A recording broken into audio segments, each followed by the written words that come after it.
बिस्मिल्लाहिर्रहमानिर्रहीम। अस्सलाम वालेकुम। आज आपके साथ बिल्कुल परफेक्ट रेस्टोरेंट पर बनने वाले चिकन शामी कबाब की रेसिपी शेयर करूंगी। अक्सर आप सभी को शिकायत रहती है कि जो शामी कबाब हम बनाते हैं उनका मसाला नरम पड़ जाता है, वो टूट जाते हैं। तो ये तमाम बेसिक टिप्स आपको आज मैं इस रेसिपी में बताऊंगी, तो वीडियो को प्लीज़ लास्ट तक ज़रूर देखिएगा। चिकन शामी कबाब बनाने के लिए मैंने हड्डी वाला चिकन लिया है, आप चाहे तो बोनलेस भी ले सकते हैं। मेरे पास ये हड्डी के साथ जो चिकन है ये हाफ़ केजी यानी कि आधा किलो चिकन है, साफ़ करके मैंने रख लिया है।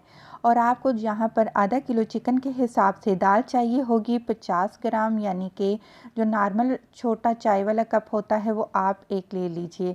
और उसको आपने कम से कम 2 घंटे लाजमी भिगो कर रखना है। ये टिप नंबर 1 है। दाल जितनी अच्छी भीगी हुई होगी उतनी ही अच्छी ये आपकी गलेगी और उतने ही अच्छे आपकी शामी कबाब बनकर तैयार होंगे। तो लाजमी 2 घंटे आपने दाल को भिगो कर रखना है।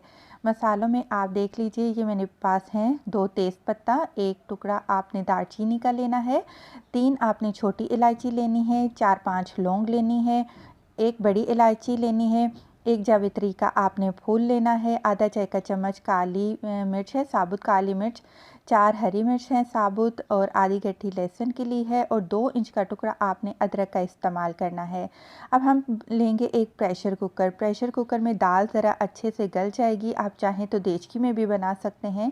यहाँ पर 2 खाने के चम्मच तेल लिया है और तेल में सारे साबुत गरम मसाले आपने डाल देने हैं। यहाँ पर देख लीजिए, मैंने हरी मिर्च अदरक लहसुन नहीं डाला है भूनने के दौरान, सिर्फ साबुत खड़े मसाले इसमें शामिल किए हैं।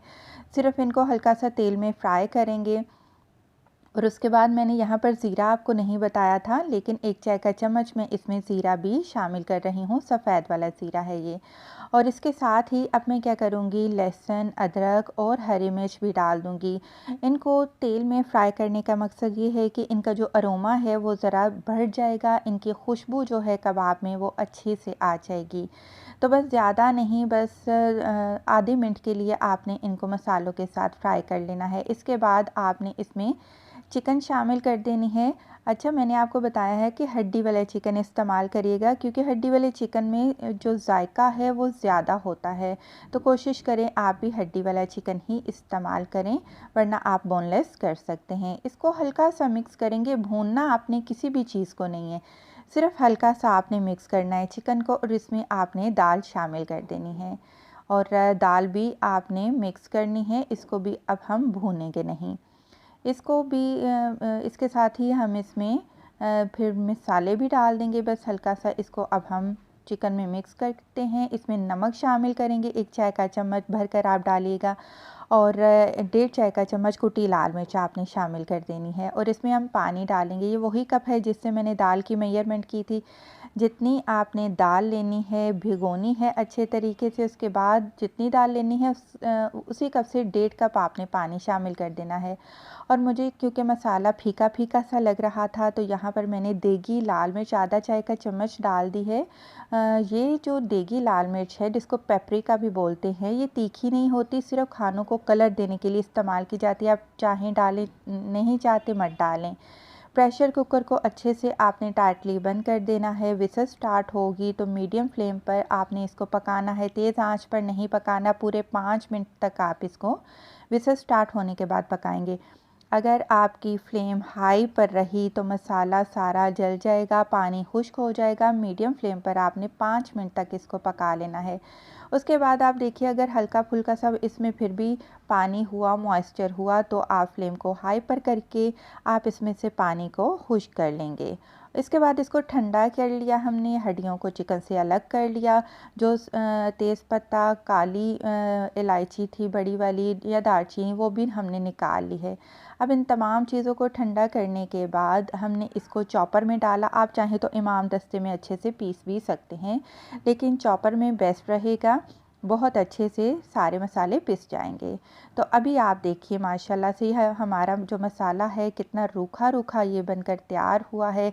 अच्छा, यहाँ पर एक टिप बताऊँ, अगर बिलफर्ज किसी वजह से आपका मसाला नरम हो जाता है तो आपने क्या करना है, आपने एक आलू बॉईल करना है, बॉईल करके इसको पीसिए, मैश करिए, वो डाल दीजिए, या फिर आपने फ्रेश डब रोटी का चूरा बनाना है वो डाल देना है, तो इससे भी आपकी बाइंडिंग अच्छी हो जाएगी। आपने एक दरमियाने साइज़ का बारीक बहुत नाइसली चॉप किया हुआ आपने प्याज वो इसमें डाल देना है। थोड़ा सा बारीक कटा हुआ हरा धनिया इसमें शामिल करेंगे और अगेन इसमें 1 चाय का चम्मच भरकर आपने गरम मसाला पाउडर शामिल कर देना है। इससे टेस्ट बहुत ही ज़बरदस्त आएगा। अब अच्छी बाइंडिंग के लिए आपने इसमें 1 अदद अंडे को फेंट कर डाल देना है। जितनी अच्छी बाइंडिंग होगी उतना ही फ्राई करने के दौरान आपका जो शामी कबाब है वो बिल्कुल परफेक्ट बनेगा। अगर बिलफ़र्ज़ आपका मसाला नरम हो गया है किसी वजह से, तो आप अंडा इसमें ऐड मत करिएगा, वरना मसाला और नरम हो जाएगा। फिर आप तवे पे इसको शैलो फ्राई करें अंडे की कोटिंग करके, फिर अंडा आप मसाले में मत डालिएगा। अब आपने इसकी टिक्कियाँ बना लेनी है और टिक्कियाँ आप अपनी मर्ज़ी के मुताबिक और अपनी शेप के मुताबिक जैसे आपको चाहिए वैसे गोल ही ज़्यादा अच्छी लगती है टिक्कियाँ। तो आपने पहले इस तरह प्रेस करना है, क्रैक कोई भी नहीं रहने चाहिए कबाब में। इस तरीके से आपको कोई भी सांचे की ज़रूरत नहीं है कि बिल्कुल गोल परफेक्ट शेप आपने किस तरीके से देनी है। इस तरह से साइडों से आप कवर कीजिए और ये आपकी ज़बरदस्त टिक्की बनकर रेडी हो चुकी है। सारी टिक्कियाँ एक ही दफ़ा बना लें ताकि आपको फ्राई करने में आसानी हो सके। तो माशाल्लाह से ये देखिए आधा किलो चिकन में और एक छोटे कप दाल से हमारी माशाल्लाह से ये 13-14 टिक्कियाँ बनकर तैयार हो चुकी हैं। और अगर आप इससे भी छोटी बनाएं तो वो माशाल्लाह आपकी काफ़ी सारी टिक्कियाँ बन जाएंगी। आप यहाँ पर चाहें तो इसे फ्रीज़ भी कर सकते हैं। अब आपने कढ़ाई में जैसे पकोड़े फ्राई करते हैं, डीप फ्राई करने हैं इन कबाब को और ज़्यादा टाइम बिल्कुल भी नहीं लेंगे।